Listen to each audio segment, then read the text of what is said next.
आज मैं आया हूँ गंगेश्री मठ, ग्राम गोंदा गांव में। बड़ा ही पुरानी हवेली जैसा एक मठ दिखता है और बड़ी ही पवित्र और सुंदर मनोरम भूमि है। इस मठ की एक बड़ी परंपरा रही है। इस मठ की स्थापना 1740 में श्री अमृतानंद भारती जी द्वारा की गई थी, जिन्हों की जीवित समाधि ये उनकी जीवित समाधि वाला स्थल है। और इस स्थल के बारे में कहा जाता है कि नागपुर के भोंसले और होलकर राजघराने ने मिलकर इस गंगेश्री मठ को भूमि में दान में दी थी। बहुत लंबे समय तक होलकर राजघराने का नियंत्रण भी इसके ऊपर रहा और नागपुर भोंसले साहब ने जो है अत्यधिक भूमि दान की थी। दान भूमि करने के पीछे जो कारण था, माना जाता है कि नागपुर महाराज के यहाँ पर संतान नहीं थी और जो मठ के महाराज थे, मठ के महाराज के आशीर्वाद से उनके यहाँ संतान की उत्पत्ति हुई थी। इसलिए उन्होंने प्रसन्न होकर बाबा को बहुत अत्यधिक जमीन दान में दी थी। कहा जाता है कि करीब 7000 एकड़ से अधिक भूमि थी। बहुत सारे गांव हैं जो दान में दिए गए थे। आज देखा जाए तो करीब 7000 एकड़ भूमि में से सलकनपुर आज जहां बसा हुआ है वो भी है, पगडाल भी है, पता नहीं कहाँ कहाँ भूमियां हैं। लेकिन उन भूमियों पर समय के साथ साथ लोगों ने कब्जा कर लिया और आज इस मठ के पास मात्र भूमि बची है 267 एकड़ जमीन। 267 एकड़ पे कब्जा है जी। उसपे से भी 100 एकड़ पे कब्जा है। 100 एकड़ पे कब्जा है जी, वर्तमान। अच्छा, हाँ। मैं आज जिनके साथ हूँ श्री विष्णु भारती जी हैं और विष्णु भारती जी आज गंगेश्री मठ का संचालन करते हैं। साथ ही गंगेश्री मठ में सन 2004 से जुड़े हैं जी। और इनके हाथ में जो गंगेश्री मठ की कमान है वो 2021 से है। उससे पहले इनके गुरु हुआ करते थे।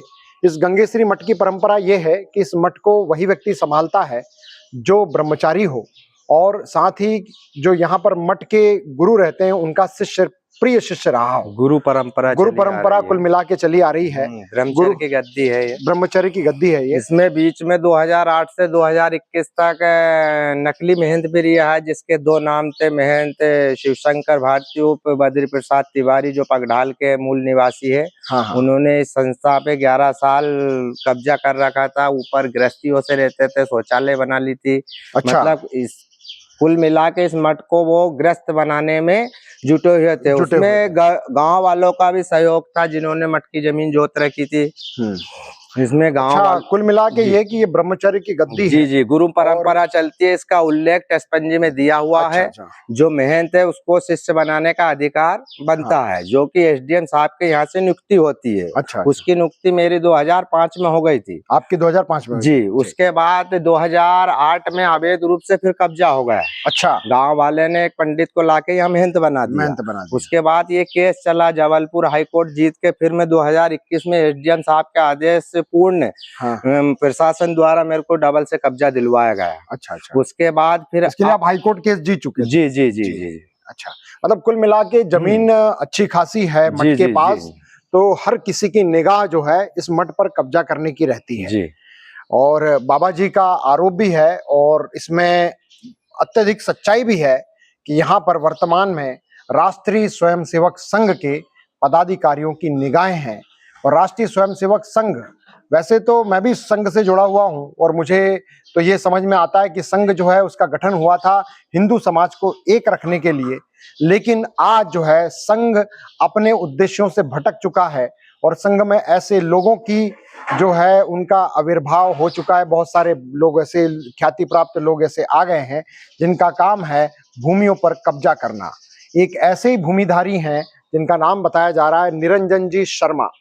निरंजन जी शर्मा के बारे में कहा जा रहा है कि हरदा में कुछ वर्षों पूर्व एक जाट भाई को बहला फुसला कर उन्होंने 10 एकड़ जमीन जो उनसे दान कराई थी, उसके बाद में उस जमीन को बेचकर करीब 30 एकड़ ली और बाद में 100 एकड़ जमीन ले ली। और अब जो है निरंजन जी शर्मा का अगला टारगेट है गंगेश्री मठ की 267 एकड़ जमीन।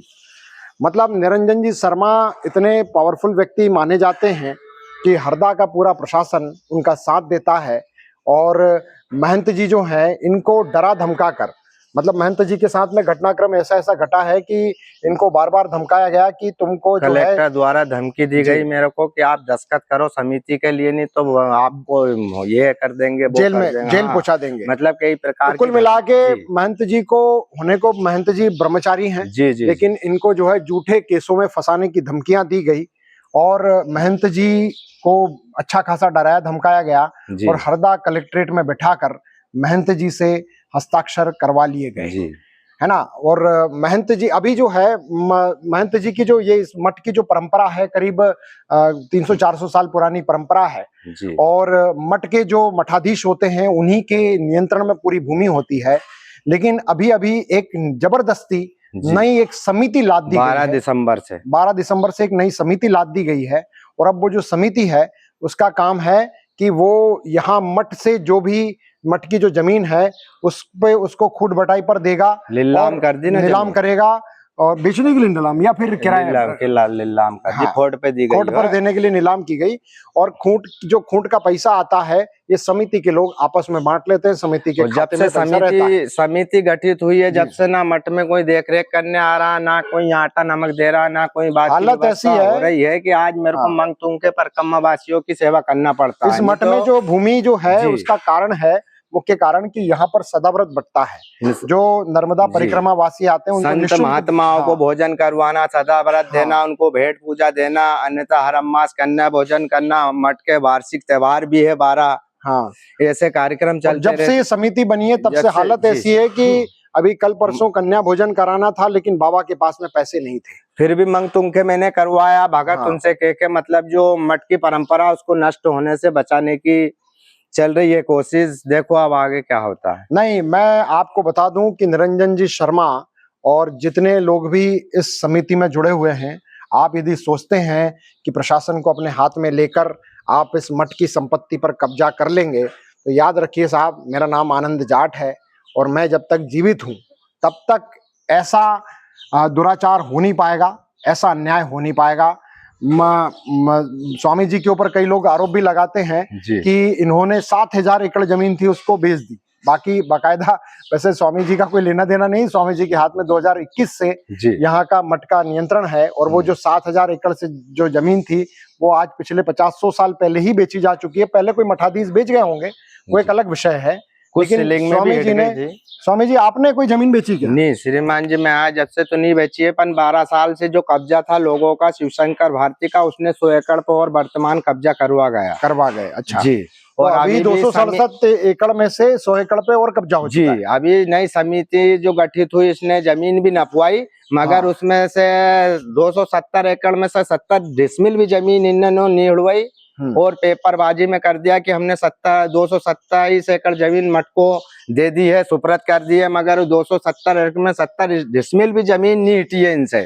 और इन्होंने पेपरबाजी में 1.5 करोड़ में जमीन बताई है, जबकि जमीन वर्तमान में जो गई है 35-40 हजार रुपए एकड़ गई है, एकड़ में गई है। और ये मिला के और ये मेरे पे एसडीएम कलेक्टर आदित्य सिंह के से दबाव डलवा के 270 एकड़ का हिसाब ले रहे थे, जबकि 270 एकड़ जमीन है ही नहीं, मैं इनको कहां से हिसाब दूं। ये पहली बात तो ये है कि मठ की जमीन है, मठाधीश यदि कोई है तो उनसे हिसाब मांगने का अधिकार किसी का बनता नहीं है और कानूनन रूप से नहीं बनता। और बाबा महंत जो भी आज भी जो महंत हैं और इनसे पहले भी जो महंत रहे हैं, बाकायदा हाईकोर्ट से केस, और आज भी मैंने इनकी हाई कोर्ट में लीड दायर है मेरी, उसके बाद भी ये मेरे को बार बार परेशान करते हैं, यहाँ के ऐसा करो वैसा करो।